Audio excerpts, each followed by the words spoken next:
नमस्कार मंडळी. लग्नानंतर होईलच प्रेम या मालिकेच्या आजच्या पुढील भागात आपल्याला असं पाहायला मिळालं. आता इकडे नंदिनीने काव्याची डिलिव्हरी करण्याचा निर्णय घेतलेला असतो.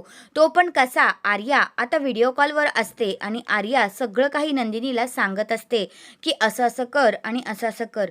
आणि आपल्या नंदिनीने तो डिसिजन घेतलेला असतो की चला मी काव्याची डिलिव्हरी करते. दुसऱ्या बाजूला पार्थ आता काव्याला धीर देत असतो आणि तिला खूपच प्रोत्साहन देण्याचा प्रयत्न करत असतो. पण बिचारी काव्या मात्र खूपच रडत असते, किंचाळत असते आणि कळा ती देतच असते. आणि दुसऱ्या बाजूला इकडे मानिनी काकू देवाकडे प्रार्थना करत असतात, देवाची आरती करत असतात आणि सगळं काही सुखरूप होऊ दे यासाठी त्यांचे प्रयत्न चालू असतात. मात्र रम्या आणि वसुआत्या ह्यांना तर काहीच पटत नसतं. वसुआत्या थोडीशी घाबरलेली तर मला दिसते, पण रम्या मात्र तिला काहीच फरक पडत नसतो. ती तर खूप आनंदातच असते. आणि इकडे आता काव्याने बाळाला जन्म दिलेला असतो बरं का. आणि मग पार्थ तर खूपच खुश होतो. तेवढ्यातच आता जी काव्या आहे ती विचारते, ताई बाळ रडत का नाहीये पण? हा प्रश्न आता काव्याला पडलेला असतो.